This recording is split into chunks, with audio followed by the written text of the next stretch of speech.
Masuk kebun binatang saja tiketnya 50.000. Itu lihat monyet. Masa lihat Fikri Zainuddin MZ 5.000. Mahalan monyet ketimbang saya itu. Maaf, orang sekarang ini kalau mau berbuat baik ada saat-saat tertentu. Mau pemilu baru berbuat baik, mau pilkada baru berbuat baik, tebar pesona, mencari suara. Begitu udah selesai, udah aja masyarakat ditinggal lagi. Kebaikan yang kita lakukan berpulang akan kembali buat diri kita. Kejahatan yang kita kerjakan juga akan kembali menimpa diri kita sendiri. Apabila sudah waktunya, semua kita akan merasakan ruh kita dicabut oleh malaikat maut.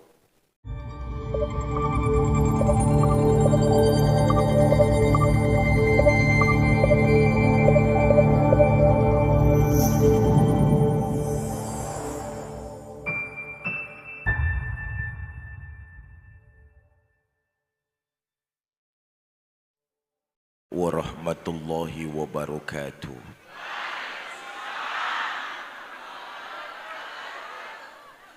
Alhamdulillah, salatu wassalamu ala rasulillah, amma ba'du.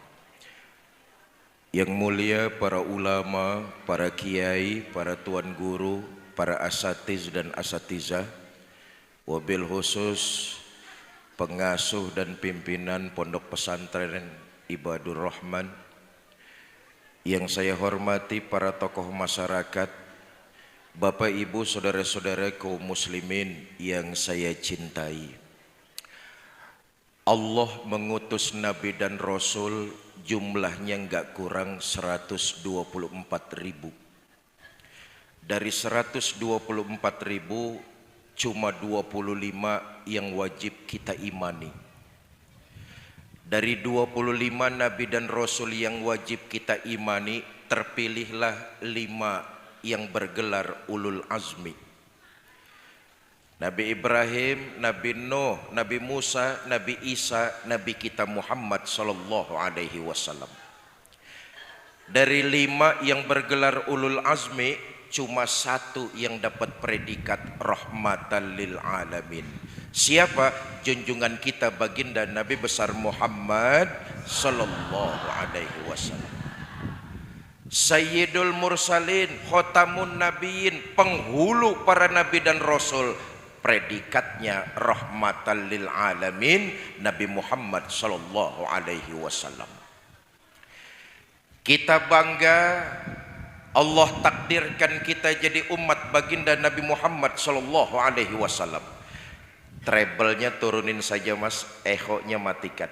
Treble-nya turunin, echo-nya matikan saja. Suaranya biar bulat. Nih treble-nya masih nih. Turunin saja treble-nya biar enggak mendengung. Cek 1 2. Nah ini bass-nya terlalu mendem. Cek 1 2. Nah lagi mas, bass-nya sedikit lagi buka. Cek 1 2. Dah, makasih. Jangan dioprek-oprek lagi sudah. Nih soundnya udah lunas apa belum sih ini nyewanya deh.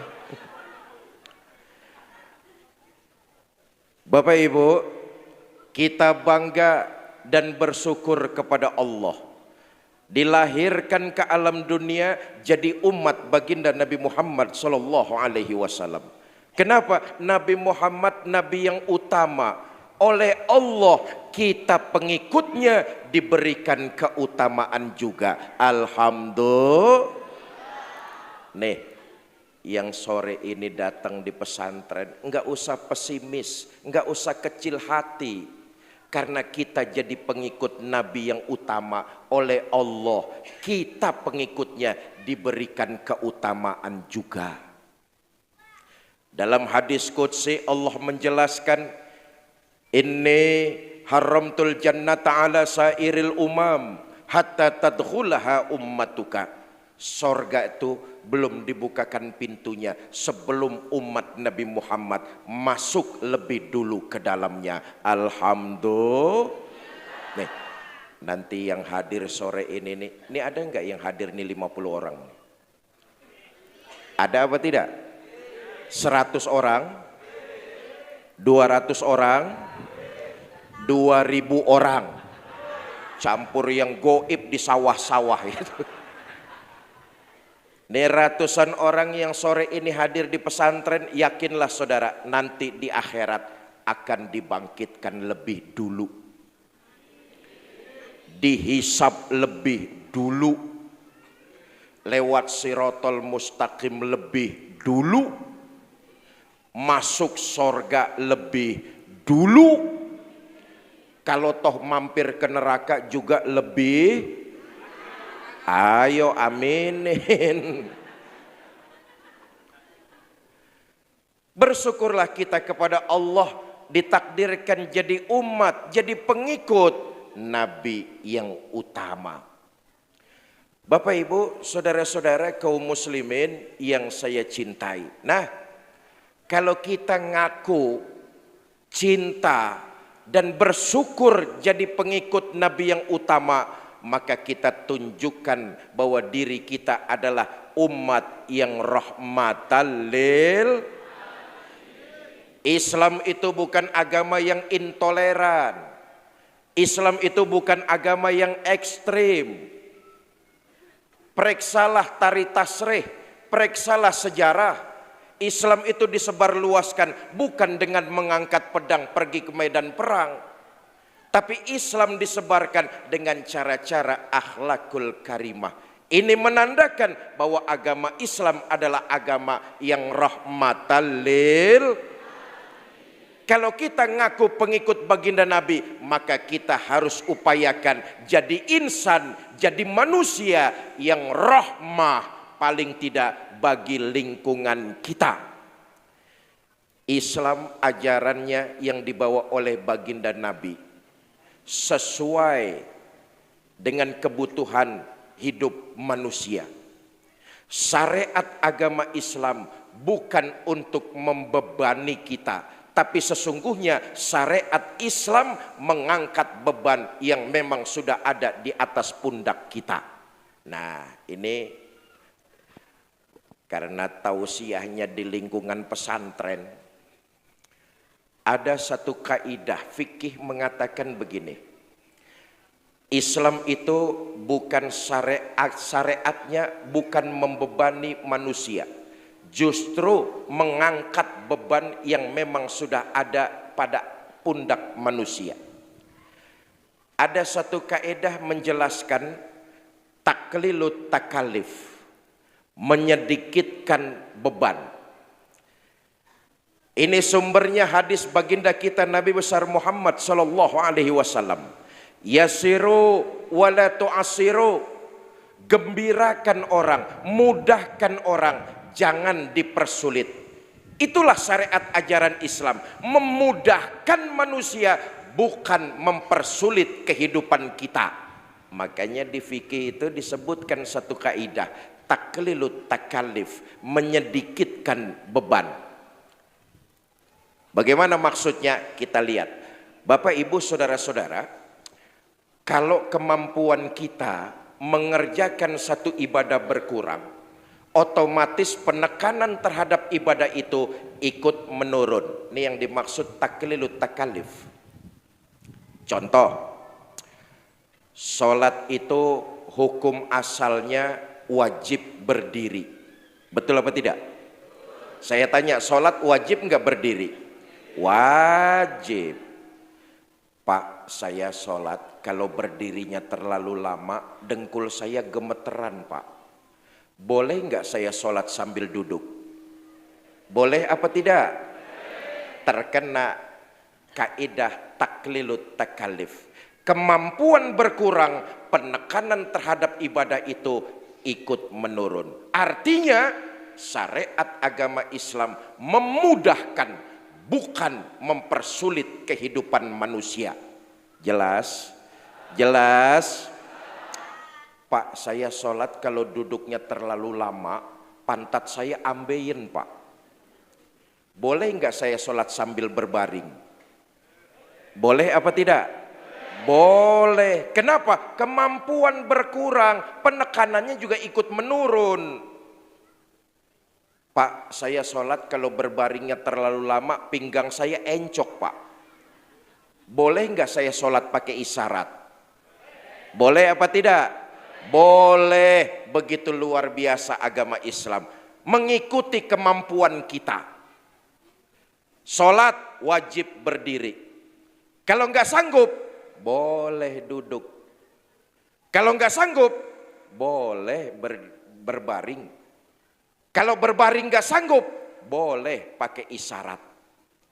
Pakai isyarat masih nggak sanggup, cepat-cepat kita bawa ke masjid, kita sholatkan rame-rame. Innalillahi wa inna ilaihi. Begitulah syariat agama Islam ini. Oh saudara, salah besar. Mereka kaum Zionis mempropaganda bahwa Islam disebarkan dengan mengangkat pedang pergi ke medan perang. Enggak. Islam itu disebarkan dengan akhlakul karimah, diplomasi, dengan cara-cara yang terpuji. Kenapa? Islam agama yang rahmatan lil alamin, rahmah bagi seluruh alam semesta. Periksalah sejarah. Sepanjang Nabi masih hidup, perang itu terjadi bukan karena kehidupan pribadi baginda Nabi. Perang terjadi karena mereka orang-orang kafir menghina Allah, menghina Islam. Kalau mereka menghina Nabi, Nabi enggak lantas membuat komando untuk menghancurkan mereka. Enggak. Walaupun Nabi dihina, walaupun Nabi dicaci, walaupun Nabi dimaki, tapi sepanjang Nabi masih hidup, perang tidak akan pernah terjadi cuma gara-gara menghina pribadi Nabi. Jelas ini? Jelas. Tapi sekarang Nabi sudah tidak ada. Kalau ada yang menghina baginda Nabi, maka kita umat Islam wajib untuk membela. Jelas ini? Saya sedang menceritakan sejarah. Periksalah sejarah. Ketika Nabi masih hidup, beliau dihina, beliau dicaci, beliau dimaki. Perang enggak segera terjadi. Nabi enggak memilih perang cuma gara-gara urusan pribadi. Nah, makanya kita orang beriman menjadikan Nabi itu pemimpin kita dari dunia sampai akhirat. Karena Nabi enggak pernah mementingkan diri pribadi maupun keluarganya. Itu namanya pemimpin. Oi. Oi. Enggak mentingin dirinya atau keluarganya, itu baru pemimpin. Bahkan dalam sebuah riwayat yang masyhur, riwayat yang populer, Nabi menegakkan keadilan enggak pandang bulu, enggak pilih kasih. Lau anna Fatimata binti Muhammadin sallallahu alaihi wasallam, andai kata Fatimah anaknya Muhammad terbukti mencuri, aku sendiri bapaknya yang akan aku potong tangan anak aku tersebut. Ya Allah, ini namanya pemimpin yang enggak mentingin keluarga. Walaupun anaknya mencuri, bapaknya yang motong tangannya sendiri. Oi, udah jelas-jelas naik jet pribadi. Bapak Ibu, saudara-saudara kaum muslimin yang saya cintai. Nah, karena itu kita sepakat bahwa baginda Nabi pemimpin kita, orang-orang beriman, orang-orang bertakwa dari alam dunia sampai alam akhirat. Maka ajaran yang dibawa oleh baginda Nabi sesuai dengan kehidupan kita manusia, mempermudah bukan malah mempersusah. Jelas ini? Jelas? Saudara, karena itu tentu semua kita umat baginda Nabi, kalau ditanya Pasti jawabannya cinta kepada beliau. Nih ratusan orang yang hadir di pesantren ini pasti kalau ditanya jawabannya cinta sama Nabi. Saudara cinta sama baginda Nabi? Yang jawab 30 orang. Saudara cinta kepada baginda Nabi? Maaf ya, maaf. Kita ini baru pinter ngaku cinta sama Nabi. Kita ini baru pinter ngaku umat baginda Nabi. Apa enggak boleh Ustadz? Boleh, namanya ngaku mudah dan murah. Siapa juga bisa ngaku. Tapi persoalannya di akhirat nanti kita diaku apa tidak. Itu yang jadi masalah utama tuh. Kalau hidup di Lombok Tengah, ini di Lombok Tengah ini ya. Desa apa ini kita? Tibosiso. Tibosiso. Tibu banyak air. Kita nih kalau cuman ngaku aja hidup di Lombok nggak jadi masalah, tapi masalah utamanya di akhirat nanti kita diaku apa tidak. Sama juga begini nih, Bu, Ibu kenal sama Pak Prabowo Subianto?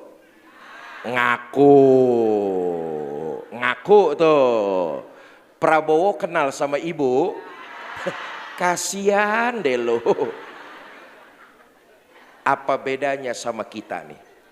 Oi, apa bedanya sama kita? Kita ini baru pinter ngaku, kita ini baru pinter cinta, tapi persoalannya nanti di akhirat kita diaku apa tidak sebagai umat baginda Nabi besar Muhammad Sallallahu Alaihi Wasallam. Nah, saya ingin berpesan saja.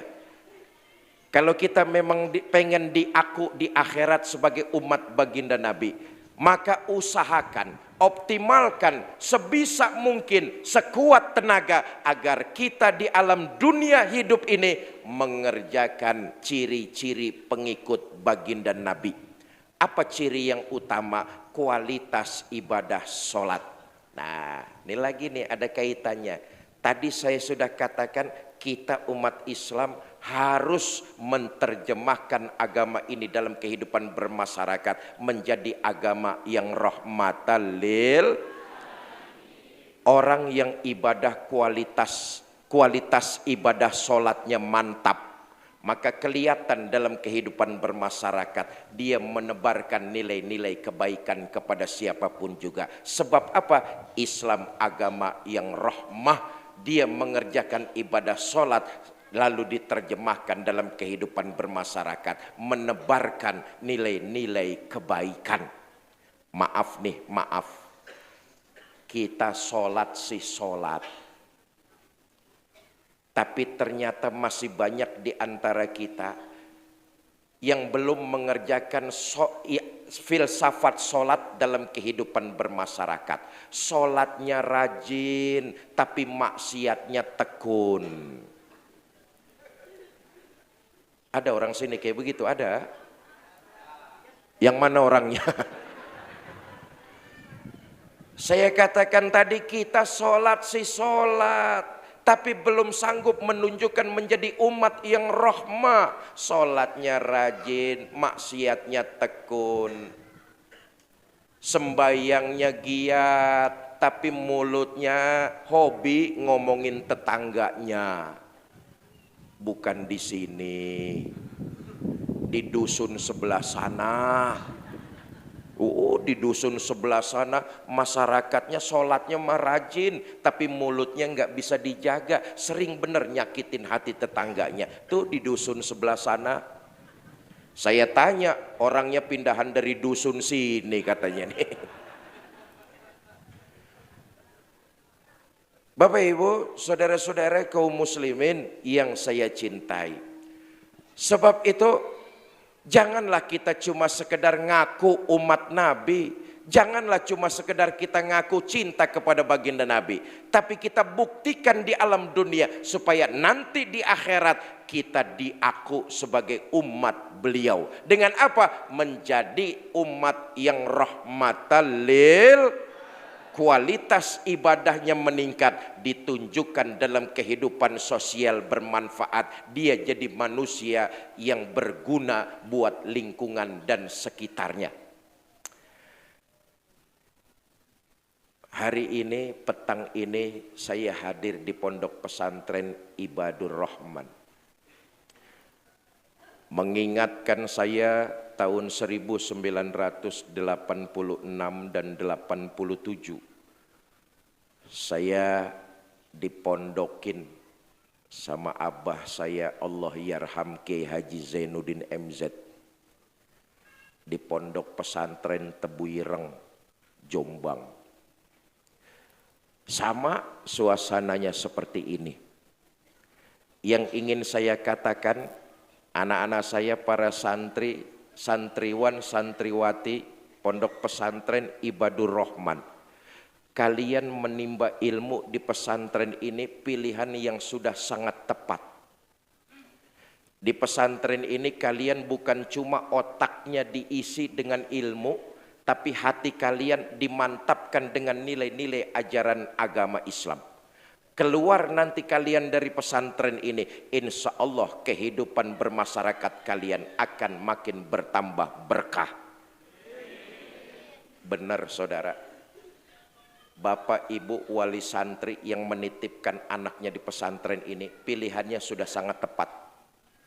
Saya belum pernah dengar sampai hari ini ada santri hidupnya belangsak. Belangsak itu apa belangsak?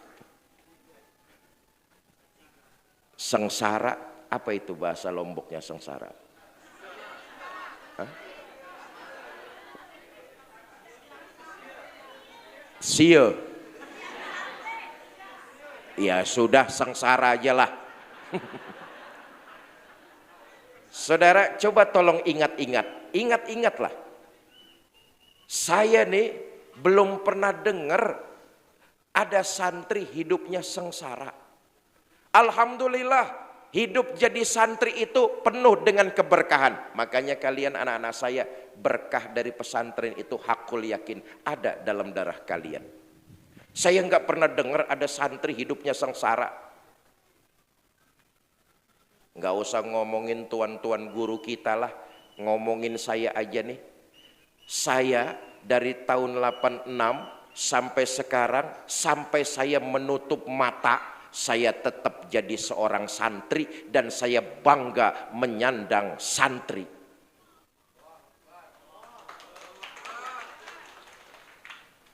Kalian akan merasakan nanti hidup kalian insya Allah akan makin bertambah berkah. Saya ya Allah, alhamdulillah keberkahan jadi santri sampai sekarang tetap saya rasakan. Istri saya tuh punya suami santri, berkah bener hidupnya. Mau buah-buahan, istri saya nggak pernah beli. Mau sayur-sayuran, nggak pernah ke pasar.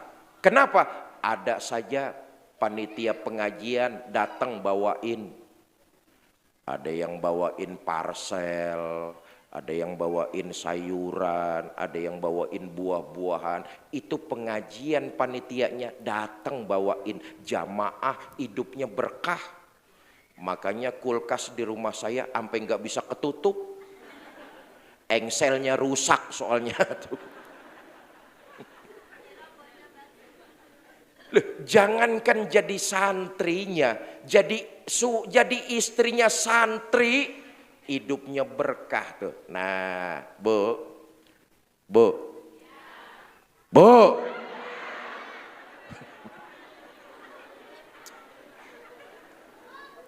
Saya titip pesan, punya anak perempuan, gadis, cantik, mau dilamar sama santri, kasihkan saja. Insya Allah kehidupannya berkah.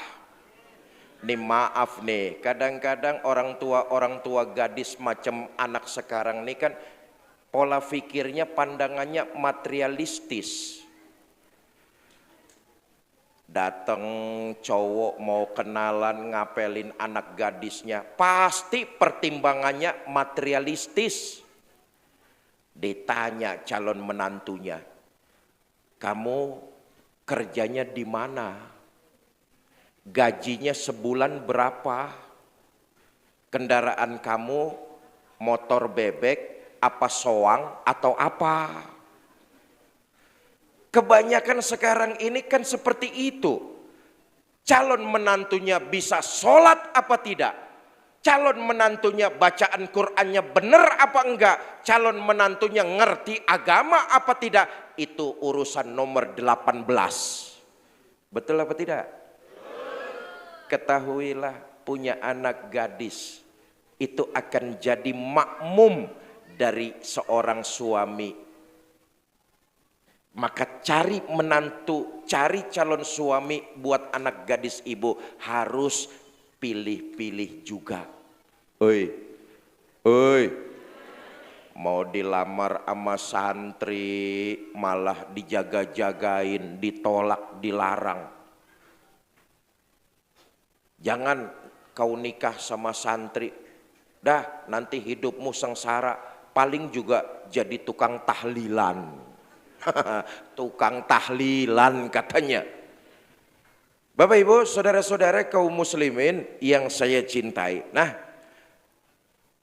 kita berupaya jangan cuma sekedar pinter ngaku sebagai umat Nabi, maka upayakan kehidupan di alam dunia ini. Dengan apa? Ibadah yang berkualitas, lalu hidup di tengah masyarakat menjadi manusia yang bermanfaat dengan menebarkan nilai-nilai rahmatan lil alamin. Saudara, orang yang beriman, sekecil apapun kebaikan yang ia lakukan, kalau dasarnya mencari keridhaan Allah, maka itu akan dicatat sebagai sebuah kebaikan. Nilai-nilai kebaikan kita perbuat, kita lakukan kepada siapapun juga, kalau nilainya mencari keridhaan Allah dicatat sebagai sebuah ibadah. Dan mudah-mudahan di dalam itu berbagai macam kelipatan pahala ada pada diri kita. Yang ingin saya katakan sebenarnya begini. Kalau nanti yang hadir di sini masuk sorga, amin. Kalau nanti yang hadir di sini semua ini masuk sorga, amin. Janganlah kita menyangka masuk sorganya kita karena ibadah sholat kita. Sholat kita yang tahu kapasitasnya. Kalau kita menyangka kita masuk sorga gara-gara ibadah sholat kita, jauh rasanya. Kalau nanti kita masuk sorga, amin. Jangan menyangka kita masuk sorga karena pahala puasa, karena pahala haji, karena pahala zakat. Jauh rasa-rasanya kita masuk sorga dari pahala tersebut. Yang menyebabkan kita masuk sorga, pertama karena rahmat Allah. Jelas ini? Jelas? Yang kedua, boleh jadi kita mengerjakan nilai-nilai kebaikan yang kecil di mata manusia, tapi atas rahmat Allah itu jadi besar di sisi Allah Subhanahu wa ta'ala. Ini yang dalam istilah pesantren dikenal dengan idkhalus surur, menyenangkan orang. Dengan apa? Berbuat kebaikan. Idkhalus surur. Contoh. Tuan rumah wajib menghormati tamu. Betul apa tidak? Tuan rumah wajib menghormati tamu. Itu kategori idkhalus surur. Saya sore ini, saya nggak merasa tamu datang ke sini. Karena dunia pesantren adalah dunia saya. Saya merasa keluarga datang ke sini. Saya senang luar biasa, kawan-kawan saya juga senang, kita semua bahagia hadir di pondok pesantren. Mudah-mudahan ini yang menyebabkan panitia tablik akbar sore ini nanti masuk surga. Amin. Kenapa? Di dalamnya idkhalus surur, menyenangkan orang lain. Enggak cuman panitianya doang yang masuk surga, jamaahnya juga semua masuk surga.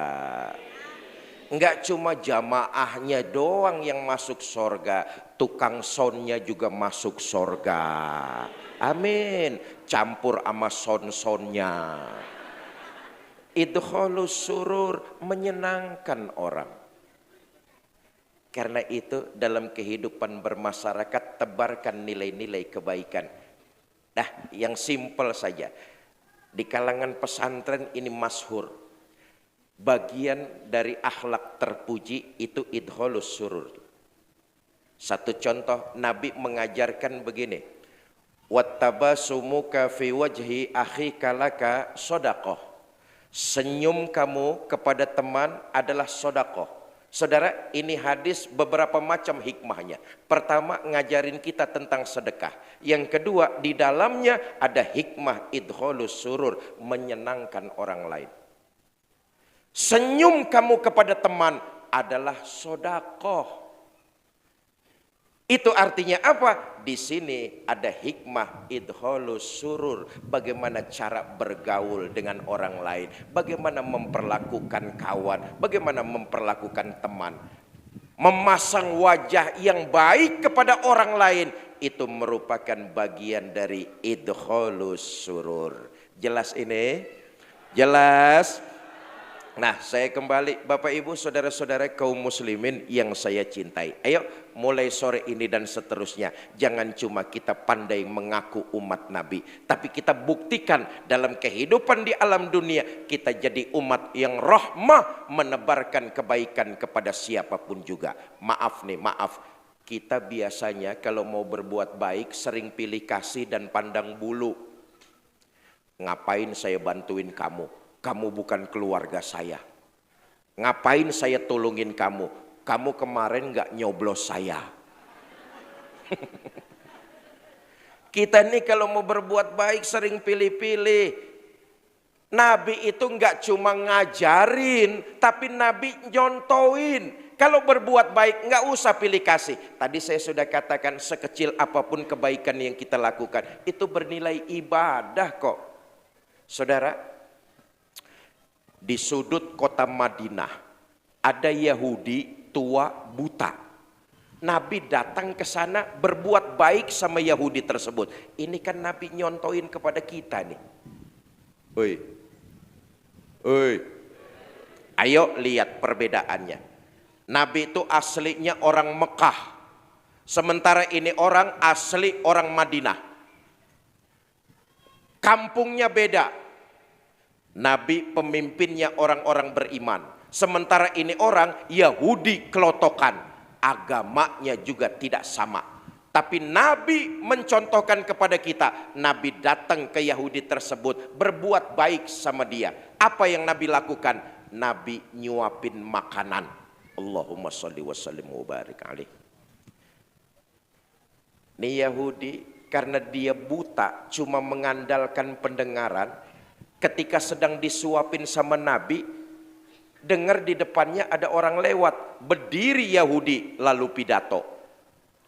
Mas, yang barusan lewat di depan saya, hati-hati kalau ketemu Muhammad. Jangan dipercaya omongannya, Muhammad tukang bohong. Padahal yang lagi nyuapin dia, junjungan kita baginda Nabi besar Muhammad sallallahu alaihi wasallam. Dicaci, dimaki, dihina, berhenti Nabi berbuat baik? Enggak. Merah wajah Nabi? Enggak. Nabi terus nyuapin Yahudi tersebut. Besok Nabi datang lagi, nyuapin lagi. Sedang enak-enaknya disuapin sama Nabi, Yahudi dengar di depannya ada orang lewat, berdiri pidato lagi. Mas, yang barusan lewat di depan saya, hati-hati kalau ketemu Muhammad. Jangan dipercaya omongannya, Muhammad tukang sihir. Nabi terus nyuapin dengan penuh memuliakan cinta dan kasih sayang. Saya tanya, Orang sini masih mau nyuapin, kalau yang kita suapin caci maki kita. Hah? Suapin aja terus, tapi makanannya campurin racun dikit. Bapak Ibu, saudara-saudara, Nabi bukan cuman ngajarin tapi nyontoin. Sekecil apapun perbuatan baik yang kita lakukan, kalau landasannya karena Allah, nggak usah pilih kasih dan nggak usah pandang bulu. Maaf, orang sekarang ini kalau mau berbuat baik ada saat-saat tertentu. Orang kalau mau berbuat baik ada saat-saat tertentu. Mau pemilu baru berbuat baik. Mau pilkada baru berbuat baik.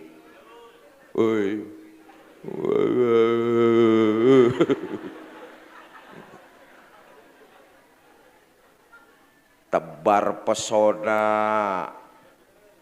mencari suara. Begitu udah selesai, udah aja masyarakat ditinggal lagi. Nabi berbuat baik, ngajarin, nyontoin kepada kita, nggak perlu pilih kasih, nggak lihat ada momentum.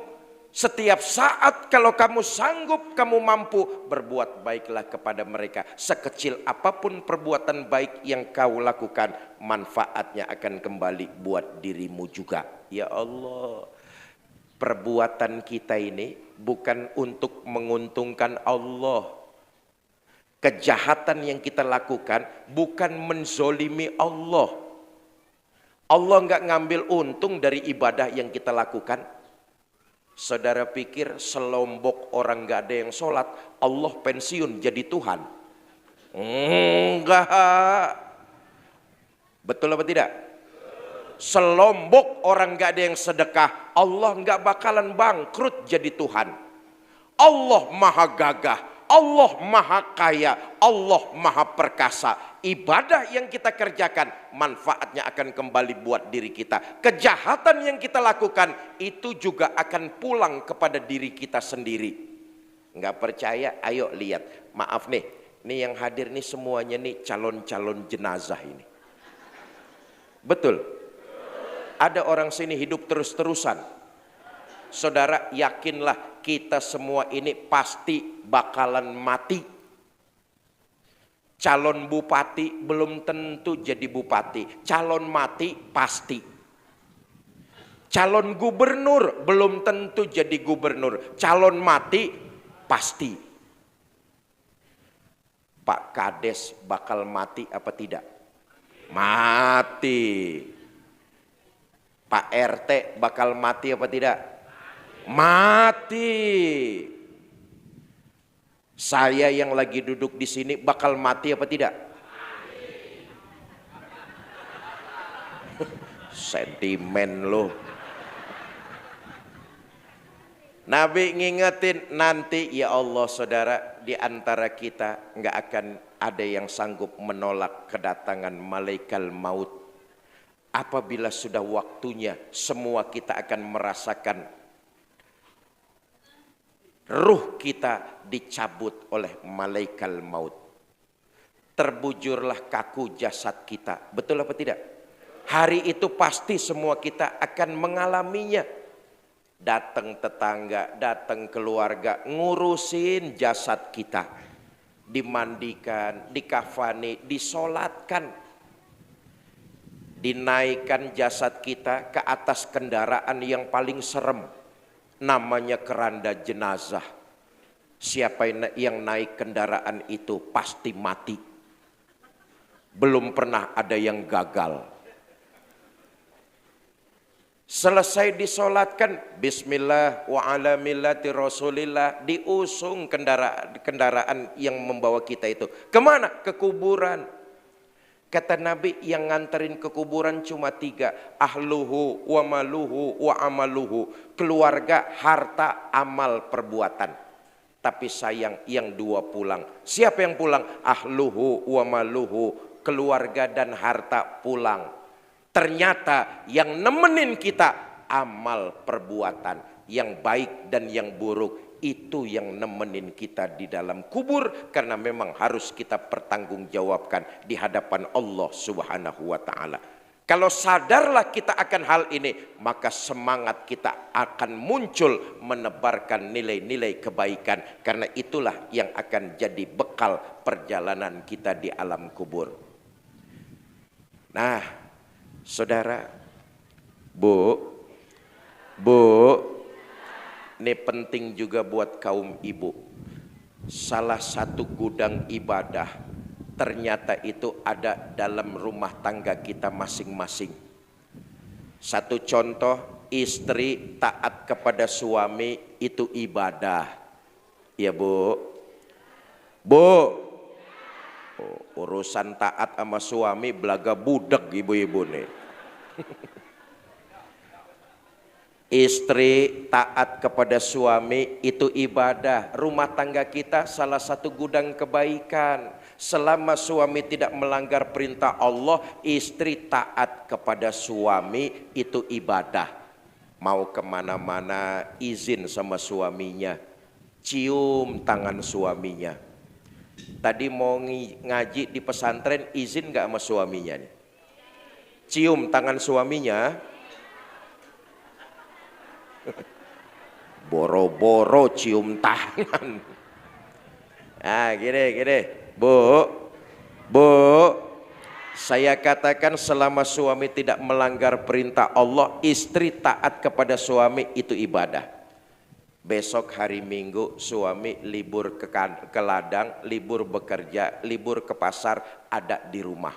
Hari Minggu, hari libur. Ibu habis sholat zuhur baca Quran di rumah. Saya tanya dulu, baca Quran itu hukumnya apa Bu? Sunnah. Menjawab dan memenuhi panggilan suami hukumnya apa Bu? Wajib. Mana yang harus didahulukan antara sunnah dan wajib? Pinter.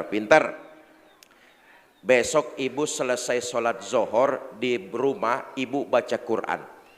A'udzubillahi minasyaitonirrajim. Suami dari dalam kamar ndehem.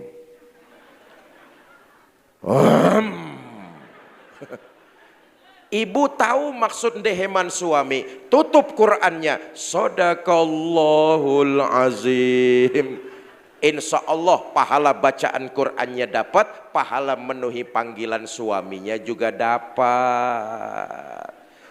Cuma kasihan malaikat bingung. Salah satu gudang ibadah adalah dalam rumah tangga kita.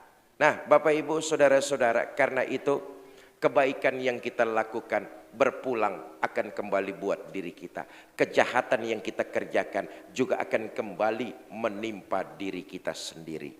Maka kalau kita mengingat akan hal itu, tumbuh semangat untuk menebarkan nilai-nilai kebaikan sesuai dengan kapasitas dan kemampuan kita masing-masing. Bapak Ibu saudara-saudara mau menebarkan kebaikan?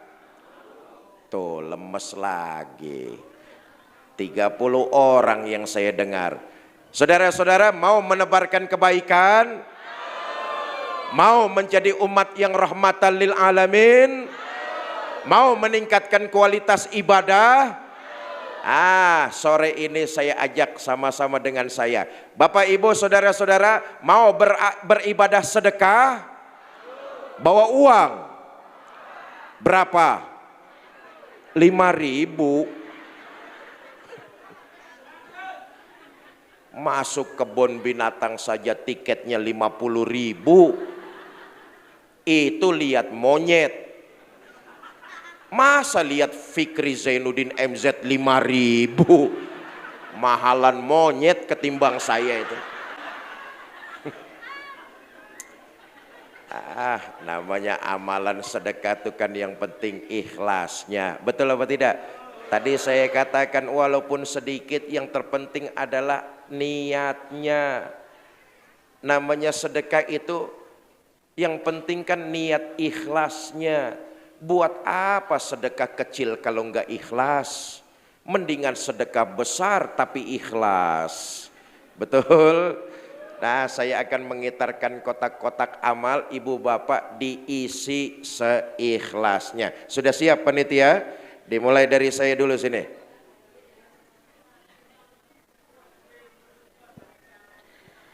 Allahumma salli ala Sayyidina Muhammadin tibbil qulubi wa dawaiha wa afiyatil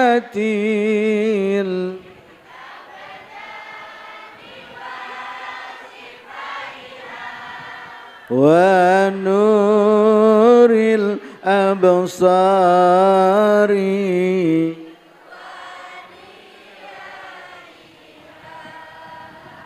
wa ala alihi wa sahbihi wa sallim. Allahumma salli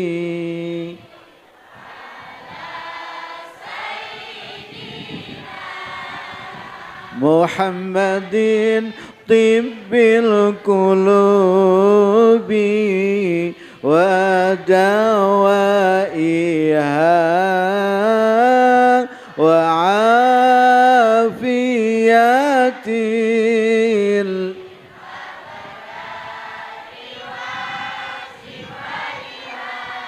wa nuril wa dhiyaiha wa ala alihi wa sahbihi wa sallim.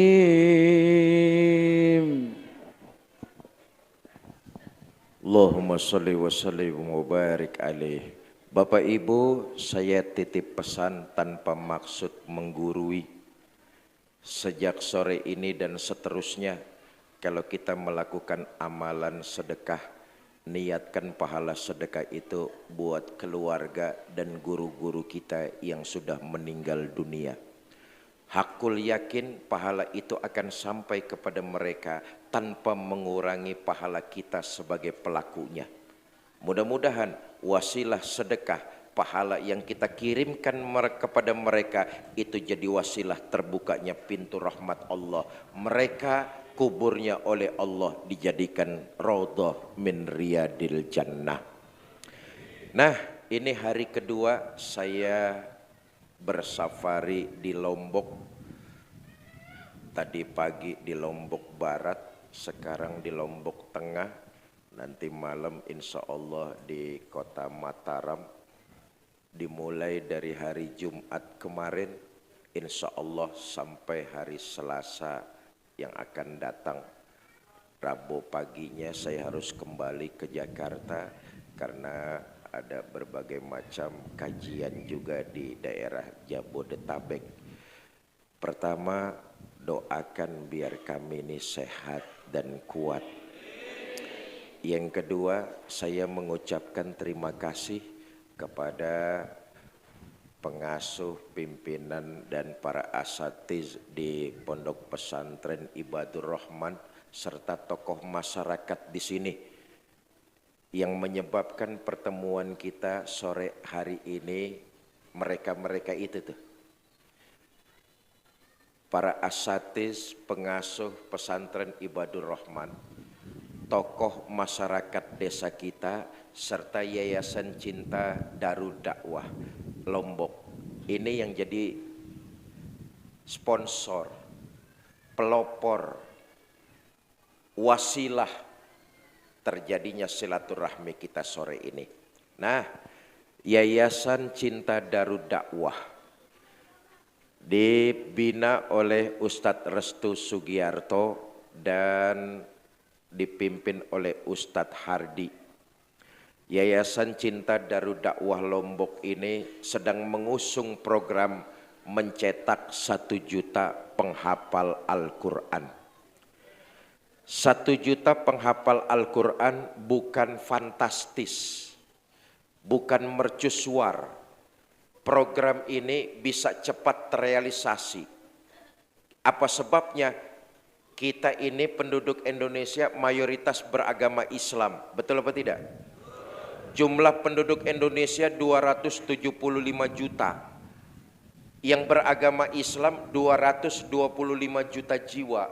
Kalau kita saling membantu, bahu-membahu, bekerja sama, rasa-rasanya 1 juta penghafal Al-Quran di Indonesia akan cepat terrealisasi. Asal kita saling mendoakan, bahu-membahu dan bekerja sama serta saling membantu. Sekarang ini penghafal terbanyak masih negara Palestina. Mudah-mudahan di masa yang akan datang Indonesia terbanyak penghafal Al-Qur'annya. Mudah-mudahan terbanyak juga dari Lombok. Amin. Dan salah satu mereka yang jadi penghafal anak-anak kita semua. Saya bangga dan bersyukur, senang saya punya teman banyak orang Lombok. Apalagi kalau saya melaksanakan ibadah haji atau umroh, mutawif di sana itu kebanyakan anak-anak dari sini, anak-anak Lombok, mukim di Mekah, mukim di Madinah. Saya bangga dan bersyukur, mudah-mudahan nanti makin banyak anak-anak kita yang jadi mukimin di Mekah dan di Madinah. Nih, program lembaga Yayasan Cinta Darul Dakwah Lombok mencetak 1 juta penghafal Al-Quran. Bagaimana tentang program tersebut nanti akan disampaikan sekelumit oleh Ustadz Restu Sugiarto sambil mengajak kepada kita untuk ikut berpartisipasi dan berkontribusi. Saya titip pesan sekali lagi, kalau ibu, bapak, jamaah ingin ikut dalam program itu, janganlah lupa niatkan infak sedekah pahalanya kirim buat keluarga yang sudah meninggal dunia, guru-guru kita yang sudah meninggal dunia, karena mereka lah kita bisa seperti sekarang ini. Kirimkan pahala itu buat mereka, insya Allah yakinlah saudara, kehidupan kita di masa yang akan datang akan jauh lebih bertambah berkah lagi. Diniatkan pertama buat keluarga mereka yang sudah meninggal dunia, mudah-mudahan dengan wasilah sedekah Allah jadikan kuburnya raudhah min riyadil jannah. Pahala yang kedua diniatkan buat penjagaan keluarga. Kalau ada yang sakit, mudah-mudahan dengan wasilah sedekah Allah angkat penyakitnya, Allah berikan kesembuhan seperti sedia kala. Buat anak keturunannya yang sedang bekerja, berusaha, ikhtiar dan menuntut ilmu, mudah-mudahan dengan wasilah sedekah Allah beri kemudahan dan kelancaran dalam segala aktivitasnya. Pahala yang ketiga, sedekah ini diniatkan agar hajat dan keinginan yang selama ini terpendam dengan wasilah sedekah segera Allah ijabah. Ada yang keinginan segera punya menantu baik, ada yang keinginan segera menimang cucu, ada yang keinginan agar anaknya mau mondok di pesantren, ada yang keinginan anaknya menjadi penghafal Al-Quran, ada yang keinginan untuk melaksanakan ibadah haji atau umroh, ada yang keinginan agar masalahnya cepat selesai. Keinginan-keinginan baik tersebut, mari sama-sama kita bacakan suratul Fatihah agar hajat dan keinginannya segera diijabah oleh Allah Subhanahu wa taala. Bitilkal niyah Al-Fatihah. A'udzubillahi minasyaitonirrajim. Bismillahirrahmanirrahim. Alhamdulillahirabbil alamin. Arrahmanirrahim. Maliki yaumiddin. Iyyaka na'budu wa iyyaka nasta'in. Ihdinas siratal mustaqim. Siratal ladzina an'amta 'alaihim ghairil maghdubi 'alaihim waladdallin. Rabbighfir lana wa liwalidayna. Amin. Astaghfirullahalazim. Allahumma shalli wa sallim wa barik ala sayyidina Muhammad wa ala alihi wa sahbihi ajma'in. Allahumma ya muyassir kulli asir, yassir alaina kulla asir, fatafsirul asir alaika yasir. Allahumma ma la yahtaju ilal bayani wa tafsir hajatuna ilaika kathir wa anta alimun biha wa basir. Allahumma gfir lahum warhamhum wa'afihim wa'fu anhum waj'alil jannata maswahum wa akrim nuzulahum wa wasi' madkhalahum wa nawwir quburahum bi rahmatika ya arhamar rahimin. Rabbi gfir lana wa liwalidayna warhamhuma kama rabbayana saghira wa li jami'il muslimina wal muslimat mu'minina wal mu'minat al ahya'i minhum wal amwat. Rabbana atina fid dunya hasanah wa fil akhirati hasanah wa qina azabannar. Sallallahu ala sayyidina Muhammad wa ala alihi wa sahbihi wasallam wa akhiru da'wana anil hamdulillahi rabbil alamin. Ini saja yang dapat saya sampaikan, mudah-mudahan ada manfaat, lebih kurang saya mohon maaf. Wallahul muwafiq ila aqwamit thariq. Assalamualaikum warahmatullahi wabarakatuh.